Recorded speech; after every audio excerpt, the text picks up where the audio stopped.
Well, Merry Christmas, boys and girls, and to all my friends in Portugal, Feliz Natal.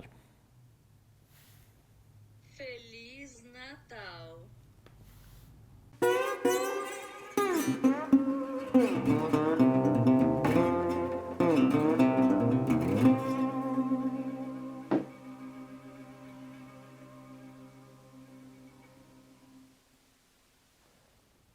Hello and welcome to another installment of Behind the Glass with the Glass. I'm Nick Carver, and are you feeling the holiday cheer?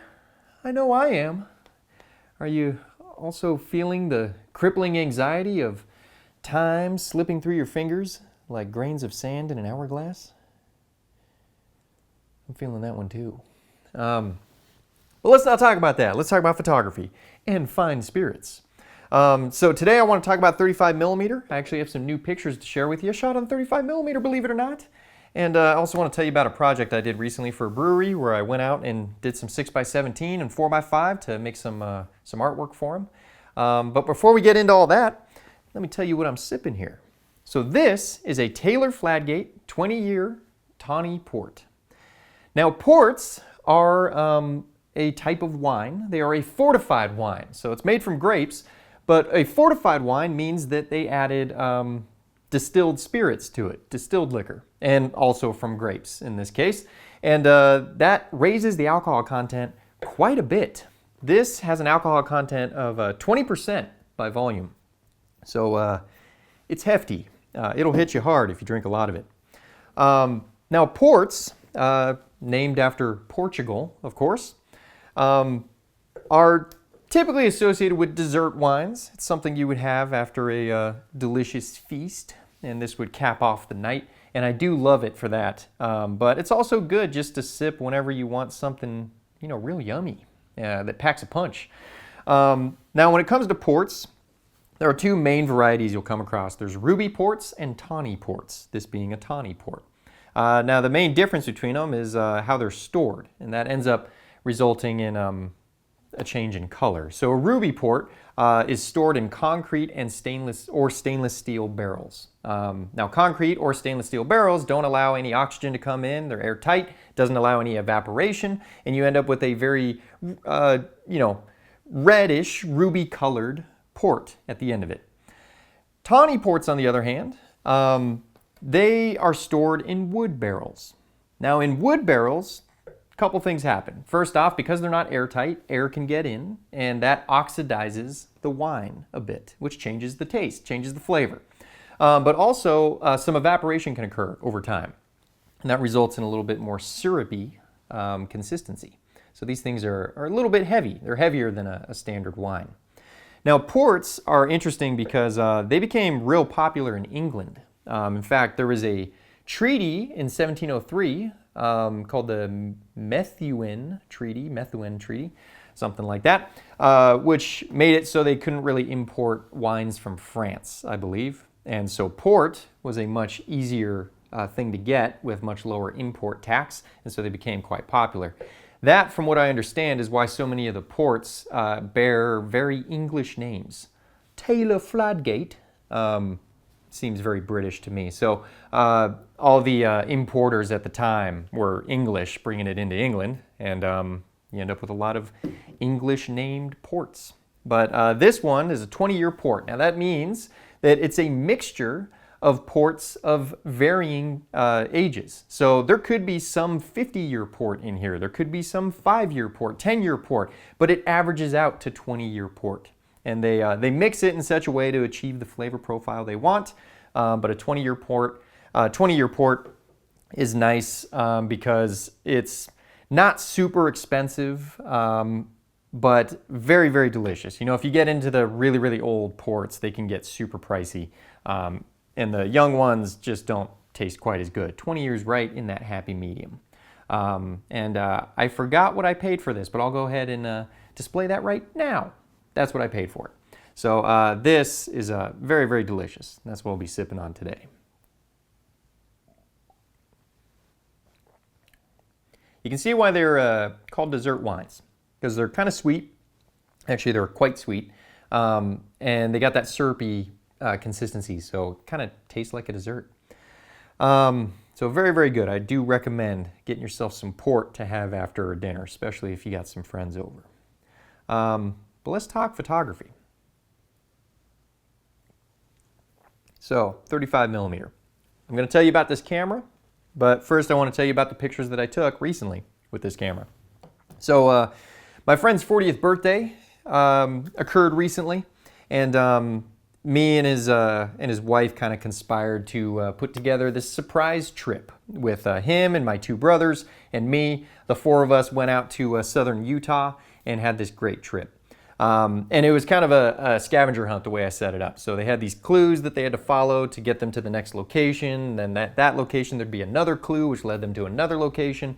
Anyway, I won't go into the details of what all the clues were and all that kind of stuff. Let's talk about the photography aspect of it. So I wanted to document the trip, of course. I plan on putting a book together for all the attendees to have a little memento of the weekend. And I didn't want to shoot digital because, I mean, come on. But I wasn't really going to do medium format because that's a lot of stuff to lug around, and with the activities I haven't had in mind, it wasn't going to be the right gear for it. So I went with 35 millimeter. So I'll show you some of these pictures as I'm talking about it. So we started at Boulder City, which is just outside the Hoover Dam. We had to check out the Hoover Dam. There was a clue there. That led us to eventually Valley of Fire State Park in Nevada. And then all of it culminated in us ending up in southern Utah. And the real crescendo of the trip, the big surprise that I was excited for everyone to see was I rented this 4x4 vehicle. They're called UTVs. It's by Can-Am. And these things are basically go-kart dune buggies for off-road racing. And never rented one before, never driven one before, but I rented one without any of them knowing. And then I surprised them at the Airbnb. I just pulled up in it. They had no idea what was happening that day. I just said, be on the driveway in 2 minutes. And then I pulled up. And so I got to see all the reactions of me pulling up in this crazy, off-road vehicle. And then we went off-roading. My brother drove like an absolute maniac, which was so freaking fun. It was like being in a roller coaster. But I was shooting pictures the whole time. And I did the whole thing on 400 TX. So Kodak black and white, baby. I didn't want to shoot any color. I wanted it to be, classic looking. I wanted the pictures to age well. And I wanted the 35 millimeter look, deep depths of field for most of it, but getting that shallow depth of field when I want. Quick, rapid fire, kind of photojournalistic type shots. 35 millimeter was the perfect tool for that.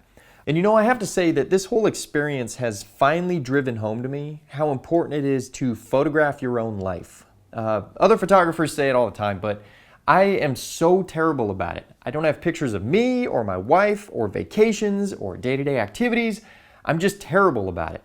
But I get it now, man. It is so freaking important. The pictures will mean so much to you, and I can see that now. So I got to be better about photographing my own life in the future. The trip was just an absolute blasty blast. It was the funnest weekend I've had in a long, long time. And I think my brothers and my friend would say the same. Now, the pictures I'm very pleased with. I think they came out great. It was a lot of fun shooting black and white only. It was a lot of fun shooting 35 millimeter because I hadn't done it in a while. And it's so much faster and I can take so many more pictures. I've gotten so used to medium format and large format that it was just like, it was liberating. Just going out there and ba ba ba ba ba ba ba ba ba ba, and it's not costing $5 every time I click the shutter. Really, really fun. But the equipment I used is the 35 millimeter camera I've had forever. So this is a Canon EOS-1v, and this camera is really interesting because it's like the last 35 millimeter film camera released before digital took over. It's not the actual last. I think the Nikon F6 came later, but it's one of the last. It was released in the year 2000. So it's got like the latest technology in it, and it's built like a tank. It's weather sealed. It's real heavy duty metal body, and it connects with modern Canon lenses. It's kind of interesting because it's almost like using a modern DSLR, but it's shooting film. And it has a few philosophical thoughts on that I want to run by you. So, when it comes to cameras, I think us as analog photographers, we always want something sexy. Some sexy camera, you know, rangefinder, you got the Leica, you got, you know, maybe a Fuji or something like that. Something that looks cool, looks vintage. There ain't nothing sexy about this. It looks modern, it looks like a DSLR, with the absence of a screen, of course, being the main dead giveaway that it's not. But I always kind of shunned this camera in recent years because I thought like, nah, I want to get like a cool rangefinder. I want to have manual advance and I want to have manual focus. After using this on the trip, F that, man. Get yourself a camera that is, you know, gonna keep up with you on the job. Don't get me wrong, I still love vintage cameras and there's a time and a place for it. And, you know, can't go wrong with a Leica, I'm sure. But for this particular situation where I'm shooting very quick, rapid fire, quickly changing subjects, changing light, changing moments, having a camera with all this modern technology where I can rely on it to not leak light, I can rely on it to advance the film for me, and I can rely on it to get accurate exposure without me having to carry a separate meter or anything like that, was just super convenient. I could really focus on the subject matter and the composition. Now, I brought two lenses with me. A 40mm pancake lens that has a max aperture of 2.8 and a 28mm that has a max aperture of 1.8. Truth be told though, I really only needed to bring the 28mm. That's all I used the whole time. Actually, I think I'd shot maybe a couple of pictures on the 40, but this was on the camera the whole time. Nice prime, fast lens, wide aperture, let me handle the low light really well. And I wasn't fumbling, switching lenses or zooming in or out. It was a great way to shoot, you know, 35mm with a prime lens. And I shot almost every picture in aperture priority mode. I wasn't manually metering, I wasn't getting all crazy technical with all this kind of stuff. I was letting the camera take care of the metering for me because it's such a modern camera. I trusted the metering to do a good job, you know, 90% of the time, 80% of the time. And the times it didn't do a good job, it might be a happy accident where it's underexposed or overexposed or, you know, it'd get me close enough. So I kind of let the camera take care of everything. That way I could be in the trip, I could be in the moment, and I wouldn't be fumbling with camera settings the whole time. It worked out really well. The metering did a great job, and I was real happy with the results. It was a great system. So although it's not super sexy and it's got all the modern accoutrement that kind of strips it of all of its vintage, you know, street cred points, it was the perfect tool for the job. So first and foremost, the button layout has always been very intuitive to me. And I like it because there's not too many buttons, but there's a lot of functions on here. So you have your mode button, your AF button to switch between, you know, one shot and AI servo. You have your metering mode button, but you have all these other functions where you can press two buttons at a time to change bracketing, or these two buttons to change drive, or these two buttons to change the ISO. It's got, you know, exposure compensation, easily accessible, auto exposure lock, which definitely comes in handy. It's got a rear control dial for adjusting exposure compensation very quickly if you don't want to do it through the button.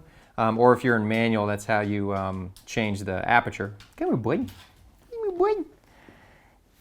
Wyatt's come to say hello. He's a good boy. Come on the couch. Come on. Come on. Don't want to go on the couch? All right, you can hang out here then. So lots of great modern functions. One thing that I particularly love about this camera is the backlight on the screen. It's blue. I wish all cameras had that. Canon switched over to orange at some point, which is just so much uglier. Blue is just cool and clean looking. So it's not a super sexy camera, but that particular feature I think is pretty sexy.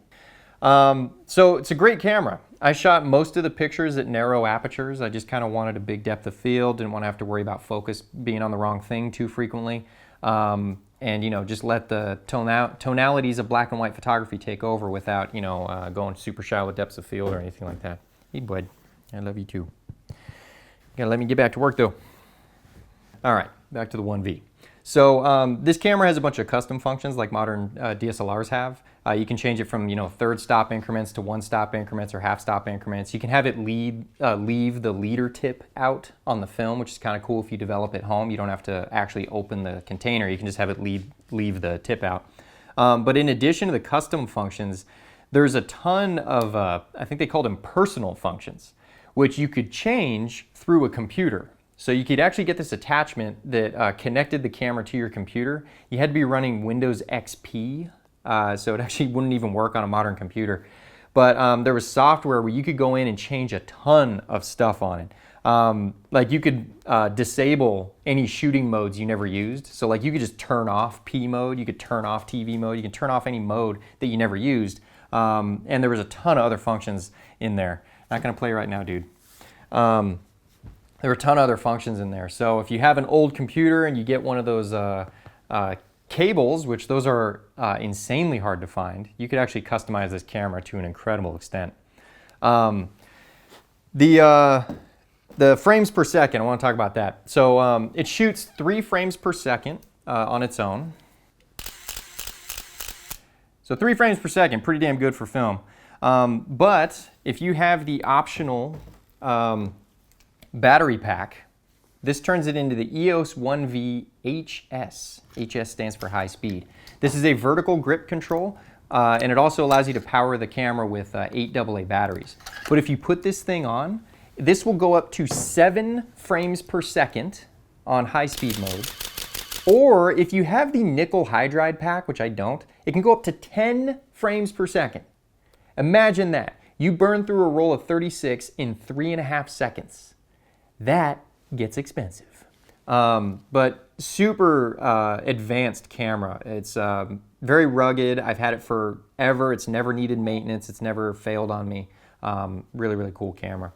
So, you know, I tend to gravitate towards the sexy cameras where you got to do everything. Get those real vintage points. But I found that this was the perfect tool for the job. And anytime I go out on like a trip like this and I want to shoot 35, that's the way I'm going to go.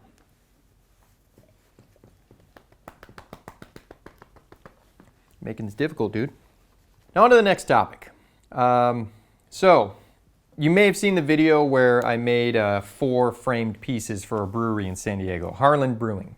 And they came to me recently, and they have another tasting room in a different part of San Diego, and they wanted to get some of my artwork. But they specifically wanted pictures from the area around there. And in fact, it's near a state park, a state reserve called Torrey Pines State Reserve. And Torrey Pines State Reserve is a beautiful park right on the beach with these gorgeous cliffs. It's dotted with a bunch of Torrey pine trees. And Torrey pine trees are pretty rare. I think they only grow in like 2 places in the world. And those 2 places might both be in California, if I'm not mistaken. But Torrey Pines has a bunch of those. So they wanted pictures of that area. So basically they commissioned me to go take some film photos of that area to use in their brewery. It's a dream job, man. That kind of stuff never comes along, where you're shooting something you would actually want to photograph, and it's the way you would want to photograph it. You know, they wanted large format, medium format, black and white, cool looking photos. So they kind of let my artistic license run wild. Now, planning the shoot was a little tricky, and here's why. So, dude, I'm gonna lock you up. You're making this way too difficult. I know you want to play, but I got to work. So planning it. There was a couple. All right. Okay. Come on. Thank you, bud. He's a good dog, but Jesus. Okay. Back to the planning of these photos. I knew I wanted to shoot this place at sunrise. I'd been there several times before, and the pictures I had in mind were going to be best in morning light. Sunrise was at 6:22 that day. The problem was the park didn't open until like 8 a.m. And you really can't get into the park until it's open, except for one spot. A bunch of the trails up on the cliffs funnel down to the beach, and there's a stairway at the beach that brings you back up into the park. That would be the only way to get in before the park opened. That stairwell, pretty damn far from where I needed to park. And sunrise being at 6:22, I wanted to be up on the cliffs by like, 5:30, 5:45. So what I ended up having to do is I had to wake up at 4 a.m., drive an hour to just outside the park, park my car there, and then I had to make the journey to those stairs and up to the location I wanted to shoot at. So what I ended up doing is I brought my mountain bike and I rode from my car to the stairs and then hiked from the stairs up to the location. So it was a 1.25 mile bike ride on the beach, so wet sand, in the complete darkness, so this was well before the sun rose. Then I had to make like a 1 mile hike and 500-foot elevation gain, a little over 500-foot elevation gain to the first photo spot. This was all with 40 plus pounds of camera gear on my back, because I had to bring my 6x17 and all of its lenses. I had to bring my 4x5. I had to bring my tripod, of course, and my Polaroid holder, because I wanted to do this on new 55. That's right, I wanted to shoot some peel apart film, because they wanted that kind of gritty vintage look on these photos. So a couple compositions, I wanted 6x17 because they had this big long wall that they needed a pano on. And then I wanted to shoot some vertical new 55s because they had these two pictures they wanted side by side over by the pool table. So I had to bring a lot of gear. 40 pounds of camera gear riding a mountain bike on sand is tricky. I was very close to losing my balance many times and my quads were burning. So then I had to hike that mile up, get in location for sunrise. I got my shot there. And then after that, I hiked an additional 3.25 miles, 400-foot elevation gain, 670-foot back, and then 1.25 miles on the bike back to my car. So all in all, it was a very exhausting freaking morning. It was just, my shoulders were killing me. It was a lot of gear and a lot of moving around. But let me show you the photos. So I ended up with a couple of panos that I was pretty happy with. I think the tonalities came out great on black and white. I shot Kodak 400 TX again. And yeah, they came out great. In the new 55, I got a few compositions. The one I shot at sunrise was worth getting up early and getting to the location because the light was awesome and the tonalities were great. And I was real happy that I put in the effort to getting up so early like that. So all in all, the trip was a success. And then I sent the low-res scans to the client to have them pick out their favorites. They went with 2 of the new 55 shots and then 1 of the panos. And then we started going back and forth on size and all that. And we ended up getting the prints made on a Hahnemühle photo rag paper. They came out gorgeous. Pro Photo Connection in Irvine, who does all my printing, did an excellent job. I scanned everything on my Epson. As I always do, fluid mounted, inverted fluid mount, and then took them to my framer, Solomon Art in Fountain Valley.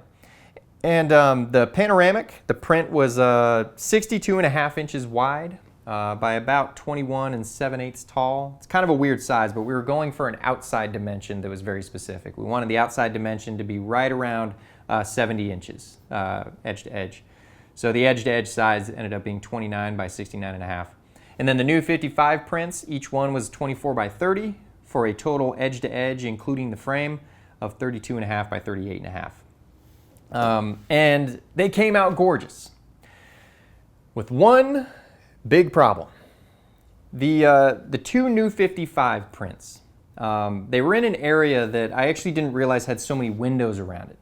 But when we went and hung them, we all noticed right away, you can barely see the prints. There's so much glare and reflection on the glass that you can't even see them. And that was real depressing to me.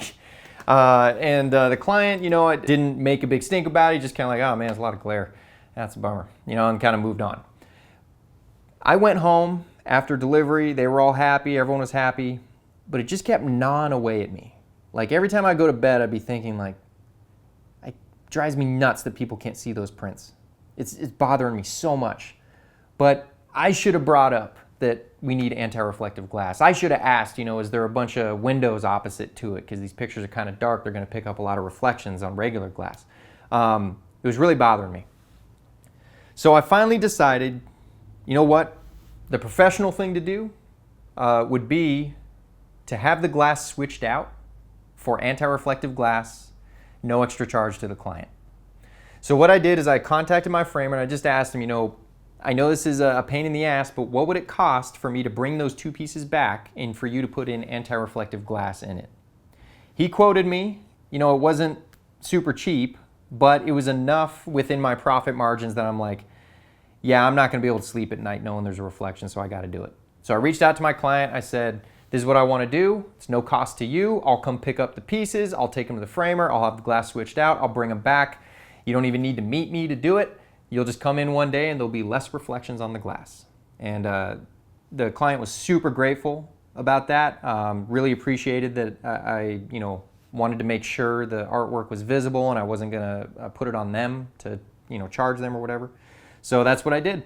I took the pieces, I drove all the way down to San Diego again, picked up the pieces, brought them back to my framer, and had him put in what's known as UltraView glass. And UltraView glass has anti-reflective coatings on it that greatly reduce reflections. Now, I used to think that the only option for low reflections was what's called museum glass. And museum glass is outrageously expensive. So I thought museum glass was the only option, but my framer told me there's UltraView. Both are made by the same manufacturer, by the way. They're made by TrueView. But UltraView is exactly the same as museum glass, except with slightly reduced UV blocking. So museum glass is anti-reflective and it blocks 99% of UV. So that's great for really expensive high-end artwork. UltraView is anti-reflective and it blocks 70% of UV light.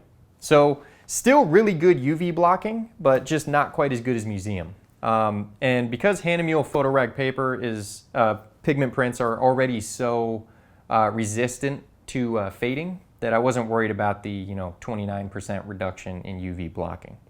So I got that UltraView glass put in, put the new pieces up, and the reflections were hugely reduced. You could actually see the prints now. I can sleep at night, the client's happy, and the best part of it all, and this is why I was more than happy to absorb the cost myself, the best part of it all is now I have this learning experience in the future. Okay, this glass is an option. This is roughly what it costs. I will know now to ask the client, hey, are the pieces going to be opposite some really bright windows? What kind of lighting is it going to be under? Are they going to have spotlights on it? You want to feel those things out from your client so you can really give them the best product. And this was a big learning experience for me. So not only did I get hired to go take some photos that I was able to do exactly the way I wanted to do it, new 55, shooting it at the right time of day, shooting the compositions that I wanted. But then I was able to create these gorgeous framed pieces that, I love the vibe of personally. I would hang them in my own house, no question. And the most important part, the client was super happy. So that's what's been going on in my world. A little bit of 35mm film and shooting some black and white for a brewery in San Diego. Go check out the brewery, by the way, Harlan Brewing.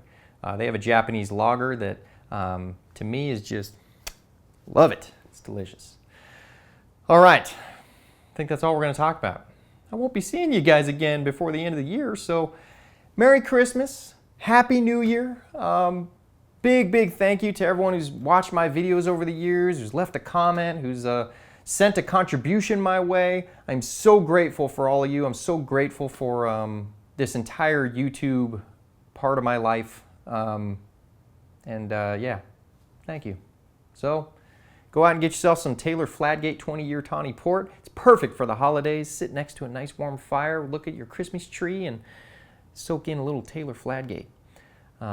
But Merry Christmas, Happy New Year, and I'll see you guys soon. Cheers.